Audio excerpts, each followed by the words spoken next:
ደስተኛ ለመሆን ስል ብቻ ስንት ዓመት ሙሉ በተሳሳተ መንገድ ስባዝን ኖርኩ። ውጤቱ ግን ድካምና የባዶነት ስሜት ብቻ ነበር።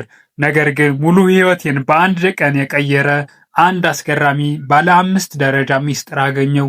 ዛሬ ይህንን ወርቃማ ቀመር ፍንትው አድርጌ ያሳያችኋለሁ። ስለዚህ አንዲት ሴኮንድ እንኳን ሳታመልጣችሁ እስከ መጨረሻው ተከታተሉኝ። የጉዞአችንን መጀመሪያ የምናደርገው ከዋናውና ከላቀው አምድ ላይ ነው። እሱም አገልግሎት ወይም አስተዋጽኦ ማድረግ ነው። ህይወትን ሌሎችን በመርዳት መጀመሪያ ላይ እንግዳ ሊመስለን ይችላል። ነገር ግን የስነ ልቦና ጥናቶች እንደሚያሳዩት ለሌሎች ማበርከት ለዘላቂ ደስታ ትልቁ መሰረት እንደሆነ ነው። ሌሎችን ለመርዳት ትኩረት ስታደርጉ በውስጣችሁ ትልቅ የሰላምና የእርካታ ስሜት ይፈጥራል። ይህም የጭንቀት ስሜትን ይቀንሳል። የማህበረሰቡ አካል እንደሆናችሁም እንዲሰማችሁ ያደርጋል። አገልግሎት መስጠት አመለካከታችሁን ምን ላግኝ ከሚለው ምን ላበረከት ወደሚለው ይቀይረዋል። ሰዎች ለእኔ ምን አደረጉልኝ ሳይሆን እኔ ምን አደረግኩላቸው ብለን ስንነሳ የጠባቂነት ሳይሆን የአገልጋይነት አስተሳሰብ እናዳብራለን ማለት ነው። ደስታችንን ከሚነጥቁ ነገሮች አንዱ ከሰዎች ብዙ ነገር መጠበቅ ኤክሴሲቭ ኤክስፔክቴሽን ነው። ማገልገል ወይም አስተዋጽኦ ማድረግ ሲባል ምናልባት አብዛኞቻችን ትልቅ ነገር ማድረግ ብቻ ሊመስለን ይችላል።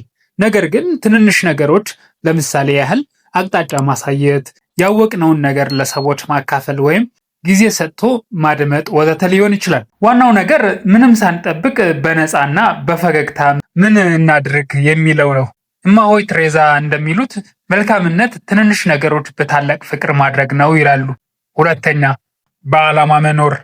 ለሌሎች ማበርከት ከተለማመዳችሁ በኋላ የህይወታችሁን ኮምፓስ ወይም መሪ በቀላሉ ታገኛላችሁ። እሱም በዓላማ መኖር ነው። ዓላማ የውስጣችሁን ለምን የሚለውን ጥያቄ መልስ ነው። ሰሞኑን ስታርት ዊዝ ዋይ የሳይመን ሲኒክ መጽሐፍን ሳነብ ነበረ እና የመጽሐፉ ዋና ሐሳብ የምታደርጉትን ነገር ለምንድን ነው የምታደርጉት የሚል ነው። የምንሰራው ወይም መስራት የምንፈልገውን ነገር በጥልቀት ለምን ብለን ስንጠይቅ ትክክለኛው የህይወት ዓላማ ማግኘት እንችላለን ማለት ነው። ዋናው ነገር የምንሰራውን ነገር ለምን ብለን ስንጠይቅ ጥልቅ የሆነ የህይወት ዓላማ እንዲሁም ደግሞ ማድረግ የምንፈልግበትን ዋነኛ ጥልቅ ምክንያት ይሰጠናል ማለት ነው። ዓላማ በጣም አስቸጋሪ በሆኑ ጠዋቶች እንኳን ከአልጋችንን እንድንነሳ የሚያደርገን አንቀሳቃሽ ኃይል ወይም ሞተር ነው። በዓላማ መኖር ማለት በአንድ ጀንበር መላውን ዓለም መለወጥ ማለት አይደለም። ይልቁንም የዕለት ተዕለት ተግባራችንን ከጥልቅ እሴቶቻችንና እምነቶቻችን ወይም ብሊፍ ሲስተም ጋር ማጣጣም ማለት ነው። የምትሰሩትን ስራ እና ልማዶቻችሁ ከምታምኑበት እሴት ጋር ሲጣጣሙ ከህሊና ወቀሳ ነፃ እንደሚያደርጋችሁ ይታወቃል። በህይወት ውስጥም ትርጉም ወይም ሚኒንግ ይፈጥርላችኋል ማለት ነው። በህይወት ላይ ዝም ብላችሁ ያለ እቅድ አትኖሩም። ይልቁንም እየቀረጻችኋት ትሄዳላችሁ ማለት ነው። ዓላማ ተራ የሚመስሉ ተግባራትን ትርጉም ባላቸው እሴቶች ይቀይራችኋል። ይህም ከማንኛውም ውድቀት በፍጥነት እንድታገግሙ ብርታት ይሰጣችኋል። የሰው ልጆች ትልቅ ደስታ ከሚሰጡ ነገሮች ደግሞ አንዱ የህይወት ትርጉም ማግኘት ወይም ዓላማን አሳክቶ ታሪክ መሰርቶ ማለፍ ነው። ሶስተኛ፣ ምስጋና። ከዓላማችሁ ቀጥሎ አእምሯችሁን የምትጠብቁበት መሳሪያ ያስፈልጋችኋል። ያ መሳሪያ ምስጋና ይባላል። ዓለማችን ዘወትር የበለጠ የተሻለ እና ፈጣን ነገር ያስፈልግሃል በሚልበት በዚህ ጊዜ ባላችሁ ነገር እንድታመሰግኑ እና ከትርጉም አልባ ህይወት ወይም ድካም የሚጠብቃችሁ ጋሻችሁ ነው። ምስጋና ማለት በአሁኑ ሰዓት በህይወታችሁ ውስጥ መልካም የሆኑትን ነገሮች ቆም ብሎ ማስተዋልና ማድነቅ ነው። ጥናቶች እንደሚያሳዩት ምስጋና መልመድ አእምሯችን ሁልጊዜ ከአሉታዊ ነገር ይልቅ መልካም አጋጣሚዎችን እንድንፈልግ ያደርገናል። ደስተኛ ለመሆን ትልቅ ስኬትን ከመጠበቅ ይልቅ በዕለት ተዕለት ትናንሽ ነገሮች ውስጥ እርካታን መፈለግ ወይም ደግሞ ማግኘትን ያጠቃልላል። በህይወት የተረዳሁት ከደስታ ሚስጥሮች አንዱ በውጤት ላይ ከማተኮር ይልቅ በሂደት ላይ ማተኮር የሚለውን ነው። ሁልጊዜ ውጤት ተኮር ስንሆን ውጤቱ ሳይመጣ ሲቀር ስብር እንላለን። ስለዚህ ማመጣጠን ያስፈልጋል። ትልቁ ነገር አሁን ባለን ነገር በማመስገን ለትልቅ ዓላማ መገስገስ ነው። አራተኛ፣ ጠንካራ ግንኙነቶችን ማዳበር። አራተኛው አምድ ለስሜታዊና አካላዊ ጤንነታችሁ እንዲሁም ውስጣዊ ደስታችሁ መተማመኛ መረብ ነው። እሱም ጠንካራ ግንኙነት ነው።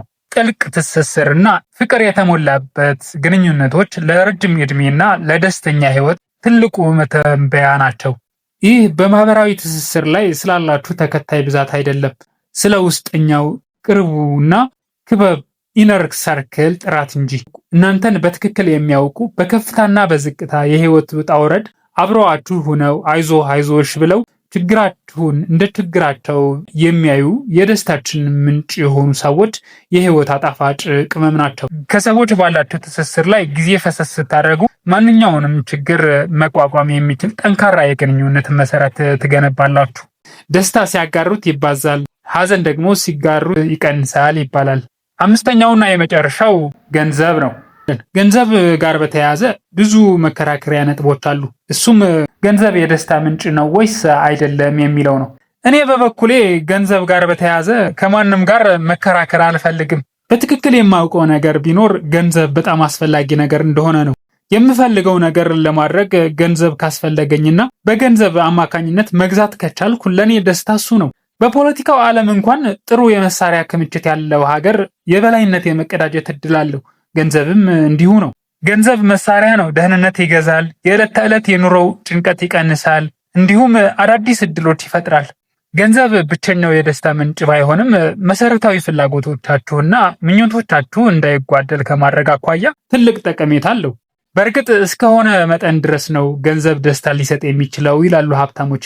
ለማንኛውም ግን በቀጥታ ደስታን ባይገዛ ጊዜያችንን ለመግዛት፣ ዓላማን ለመደገፍ፣ የምንወዳቸውን ሰዎች ወይም ቤተሰቦች ለመንከባከብ፣ ለዓለም ማበርከት የምንፈልገውን አስተዋጽኦ ለማድረግ ወዘተ ይጠቅመናል። እነዚህን 5 ነገሮች በአንድ ላይ ስታቀናጁ ህይወት ወደ ትክክለኛው ሚዛን ትመጣለች። ደስታንም ነፃነትንም የእናንተ ይሆናል። ቻው። መልካም የደስታ ጊዜ ተመኘው።